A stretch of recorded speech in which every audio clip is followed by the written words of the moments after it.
Pemirsa, Nabi SAW mengajarkan agar kita berlindung dari fitnah Dajjal. Jika demikian, apakah sebenarnya yang ditakutkan dari Dajjal itu? Apakah kejahatannya atau fitnahnya? Fitnah yang seperti apa yang ditakutkan? Jangan kemana-mana, sesaat lagi Khilzanah segera kembali.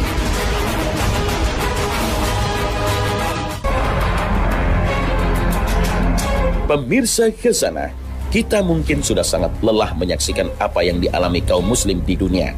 Kekejaman penguasa, konflik sekte, genosida, dan banyak lagi musibah yang dialami kaum muslim di belahan bumi ini.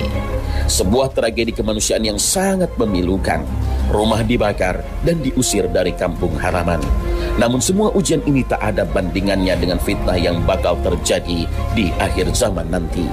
Ujian terbesar bagi kaum muslim ternyata bukan ujian yang merugikan dunia mereka atau mengorbankan nyawa mereka, tapi ujian terbesar bagi kaum muslim adalah ujian yang membahayakan akhirat mereka.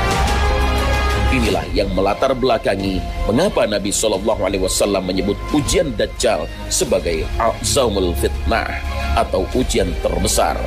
Dajjal lebih berbahaya daripada kemunculan raja-raja zalim seperti Fir'aun, Namrud, atau penguasa-penguasa lalim sepanjang zaman.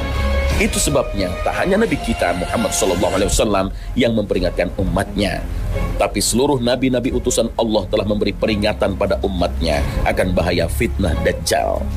Abu Umamah radhiyallahu anhu menuturkan, Nabi SAW bersabda, tidak ada ujian di muka bumi sejak Allah ciptakan Adam yang lebih besar melebihi fitnah Dajjal. Dan sungguh setiap Allah mengutus seorang nabi, pasti dia akan mengingatkan umatnya dari bahaya Dajjal. Hadis riwayat Ibnu Majah. Nabi SAW juga bersabda, tidaklah diutus seorang nabi, melainkan dia mengingatkan kaumnya tentang si buta sebelah, sang pendusta. Ketahuilah, Dajjal itu buta sebelah dan Tuhan kalian tidak buta sebelah. Di antara dua matanya tertulis kafir. Hadis riwayat Bukhari. Lalu mengapa Dajjal menjadi fitnah terbesar bagi kita? Karena daya rusak fitnah Dajjal lebih membahayakan akhirat seorang muslim.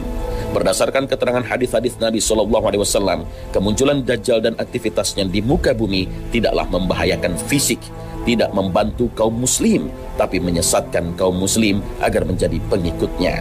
Nabi SAW pernah bersabda, jika saat Dajjal muncul dan aku Rasulullah SAW masih bersama kalian, maka akulah yang akan melindungi kalian darinya. Allah Ta'ala adalah pelindungku dan setiap muslim. Hadis riwayat Ahmad dan Muslim. Dajjal sangat berbahaya. Dia mengajak orang untuk mengakui dirinya sebagai Tuhan. Dan Allah memberikan kemampuan bagi Dajjal berbagai macam kesaktian, sehingga membuat orang mudah percaya. Seperti apa kesaktian Dajjal? Pertama, Dajjal bisa memerintahkan awan untuk menurunkan hujan dan bisa memerintahkan bumi untuk menumbuhkan tanaman. Dajjal memiliki surga dan neraka. Dajjal bisa mengeluarkan harta simpanan. Selain itu, berbagai kehebatan yang diberikan Allah kepada Dajjal itu diperkuat dengan bantuan dan kerjasama dengan setan. Dalam hal ini, Abu Umamah Al-Bahili menuturkan sabda Nabi SAW. Di antara fitnah Dajjal, dia menawarkan seorang Arab Badui, renungkan, sekiranya aku bisa membangkitkan ayah ibumu yang telah mati, apakah kamu akan bersaksi bahwa aku adalah Rabbmu? Laki-laki Arab tersebut menjawab, iya. Kemudian muncullah dua setan yang menjelma di hadapannya dalam bentuk ayah dan ibunya. Keduanya berpesan, wahai anakku, ikutilah dia. Sesungguhnya dia adalah Rabbmu. Hadis riwayat Ibnu Majah. Untuk itulah kita umat muslim hendaknya mempersiapkan diri, keluarga, dan keturunan kita untuk mengetahui tentang kiat agar kita terlindungi dari fitnah Dajjal. Karena kita semua menyadari bahwa saat ini kita hidup di akhir zaman. Entah masih berapa lama lagi Dajjal akan muncul, hanya Allah yang tahu pastinya. Yang menjadi tanggungan kita adalah mengetahui tentang Dajjal dan cara membentengi diri dari fitnah yang akan ditimbulkannya. Karena bila nabi-nabi sebelumnya saja yang jaraknya masih sangat jauh dengan zaman kemunculan Dajjal, mereka telah mewanti-wanti umatnya dari tipu daya Dajjal. Terlebih kita yang saat ini berada di penghujung zaman ini. Bahkan Nabi SAW saja saat beliau masih hidup, beliau sampai pernah berpesan, Jika Dajjal keluar dan aku ada di tengah-tengah kalian, maka aku yang akan mengalahkan dia untuk membela kalian. Sallallahu alaihi wasallam, artinya aku melindungi kalian darinya. Jika aku telah tiada, maka seorang melindungi dirinya sendiri dan Allah yang menggantikan aku untuk melindungi setiap muslim. Hadis riwayat Muslim. Seakan beliau telah siaga menghadapi kehadiran Dajjal. Padahal zaman beliau masihlah panjang dengan zaman Dajjal bila dibanding dengan zaman kita berada saat ini. Wallahu a'lam. Nah, pemirsa, sampai di sini akhir perjumpaan kita hari ini. Semoga Allah Subhanahu wa taala senantiasa memberikan hidayah dan taufiknya kepada kita. Amin ya rabbal alamin. Terima kasih atas perhatian Anda. Wassalamualaikum warahmatullahi wabarakatuh.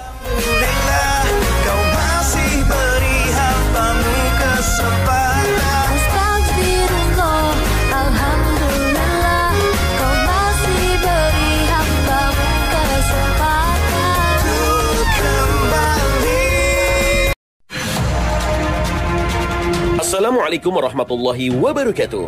Selamat pagi pemirsa Trans 7. Khazanah Ensiklopedia Islam Dunia pagi ini kembali hadir ke hadapan Anda untuk berbagi informasi Islami. Semoga menginspirasi dan menjadi motivasi aktivitas Anda hari ini.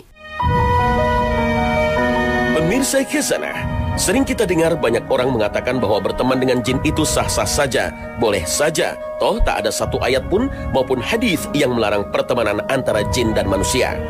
Asal satu sama lain saling menghormati, mengapa tidak? Apabila berhubungan dengan sesama manusia, hendaknya kita saling menjaga dan saling menghormati. Maka dalam berhubungan dengan makhluk lain selain manusia, sesama makhluk Allah juga hendaknya sama-sama saling menjaga dan menghormati. Begitu pula dengan hubungan pertemanan antara manusia dan jin. Namun demikian rasanya perlu dikaji sampai sejauh mana manfaat dan bahayanya pertemanan tersebut. Kita tahu jin adalah makhluk yang tidak kasat mata. Bila ada orang yang mengatakan bahwa dia bisa melihat jin, itu artinya dia tidak melihat dengan mata fisik, seperti halnya kita melihat benda-benda di sekitar kita.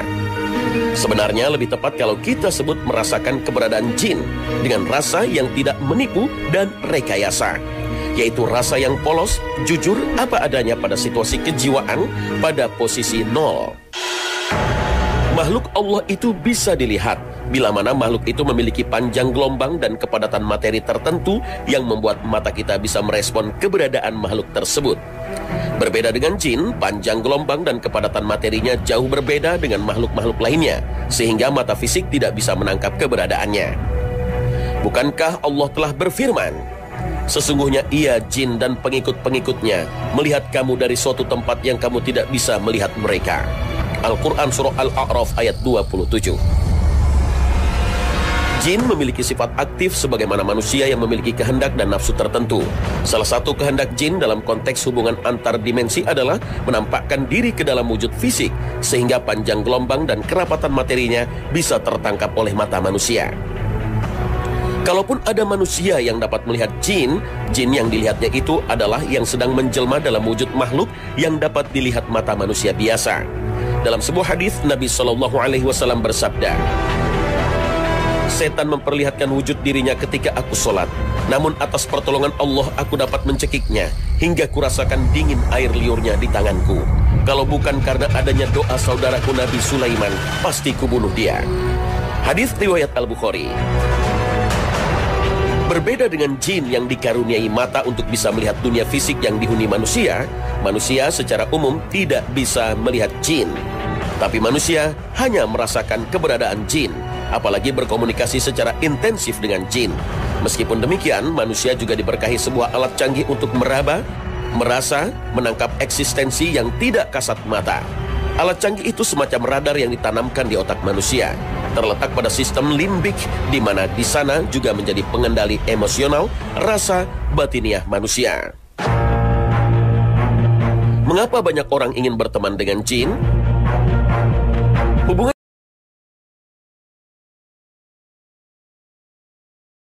melakukan sesuatu dengan sukarela. Bila mereka mau, ya monggo. Namun bila mereka tidak mau, ya jangan dipaksa. Kecuali bila jin sudah mengganggu kita, maka manusia wajib untuk mempertahankan diri dan meminta mereka dengan cara yang santun dan beretika.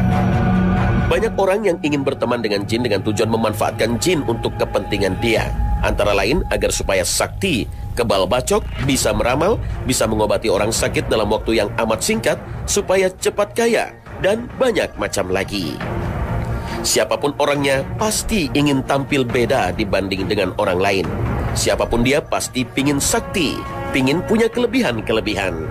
Orang yang mempunyai kelebihan dibanding dengan orang kebanyakan pasti akan dihormati orang lain. Berteman dengan jin dengan tujuan memanfaatkan jin untuk kepentingan dia. Antara lain agar supaya sakti, kebal bacok, bisa meramal, bisa mengobati orang sakit dalam waktu yang amat singkat, supaya cepat kaya, dan banyak macam lagi. Siapapun orangnya pasti ingin tampil beda dibanding dengan orang lain. Siapapun dia pasti pingin sakti, pingin punya kelebihan-kelebihan. Orang yang mempunyai kelebihan dibanding dengan orang kebanyakan pasti akan dihormati orang lain.